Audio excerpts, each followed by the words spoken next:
国粹精髓为您悉心传授，修身养性，指引健康人生。大家好，欢迎来到由龚夫泽品牌服饰，只为龚夫人定制的服饰，和新加坡巨婴国际馆聚集天下英才所为你们联合冠名播出的自位数课程班，是你们今天的主讲黄思亮教练。待会儿我们要跟你们分享的是如何逃离那个 position 2第二个锁的姿势的方法。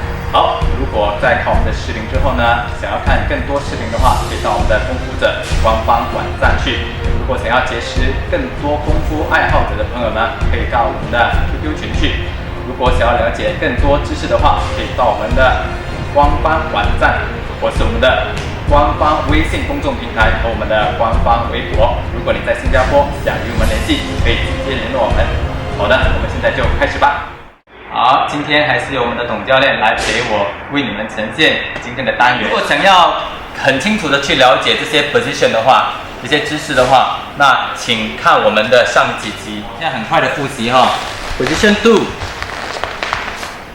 是这样的紧握法，手抱着你的朋友的手，然后这只手呢就抱着这个手呢去他的那个手的底下，然后扶住他的肩膀。你的整个重心呢是躺在你朋友身上，然后这是我们的 position 2，好不好？等一下我就会跟你们分享如何把你的朋友的这个 position 2解开。好，现在董教练做 position 2在我身上，这样对，很好，这边好，观众朋友，所以第一个要看我要想办法逃的是，因为那个董教练的胸压着我，所以第一个我要把他的胸想办法设法提起来一点。所以看着我这只手，我这只手呢会去检查它是否有发烧，我会放在额头上面，然后我要把它提上来一些，不可以擦眼睛啊，因为这个是防身术这个是巴西柔术嘛。如果在防身术的话，你就可以OK 好，所以巴西柔术就是不可以啊，因为它是一种体育项目，所以提起来，到最后你看到我的heel 吧，我的这个脚的这个地方，我就放很靠近我的臀部。好，我第一个提起董教练的时候呢，我最重要的呢是把我的左手的手肘吸到地板上去，我要把我的左手的手肘吸到地板上去。好，你会看到我会把自己提起来，然后把我的手肘吸到地板去，1、2、3，吸到地板去。这个手肘要离开他的身体，不可以给他控制，好不好？然后这个就检查他的这个。好，到这边的时候呢，现在我的这只手要去董教练的身后，如果不可以结合这只手，就去董教练身后。我现在要的呢是再提董教练一次，我要把我的这条腿，这个大腿我要把它塞在董教练的臀部底下。所以1，这条腿2、3，我要靠近董教练，然后把董教练的身体放在我的腿上面。好，所以这个时候呢，我会再提一次，我就把董教练翻过来，然后就到我做 position 2了。好，现在分段练习，所以当你的朋友把你抱着 position 2的时候，你要做几个动作：1，脚；2、3，身体提，把手肘吸回来。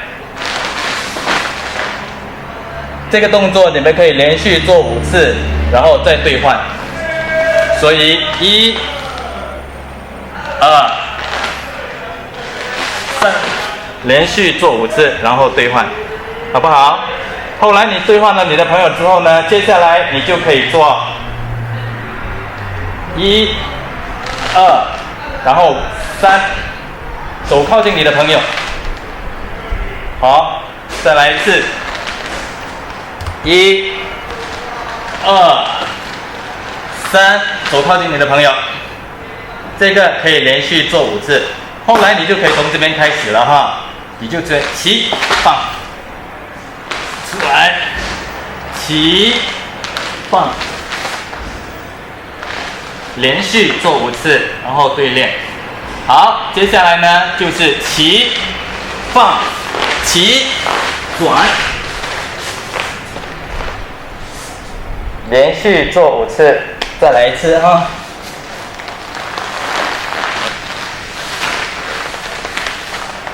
好，起放起转，连续做5次。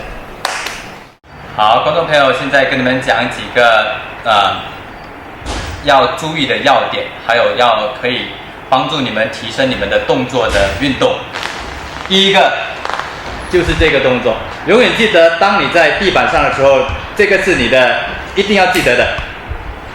2个手肘贴近你的肋骨，颈项通常提起来，然后保护你的颈项。我们通常做这样的动作。好，我们刚才挺腰的，就是从这边你挺，在挺的过程当中呢，你看到我的肩膀斜一点，然后下，然后再挺，再下，然后再挺，再下。这是在柔术和防身术里面一个非常重要的运动。我再重复一次，挺，推，回去，停，推，回去。有些时候呢，你这个左右的，你可以练个10次。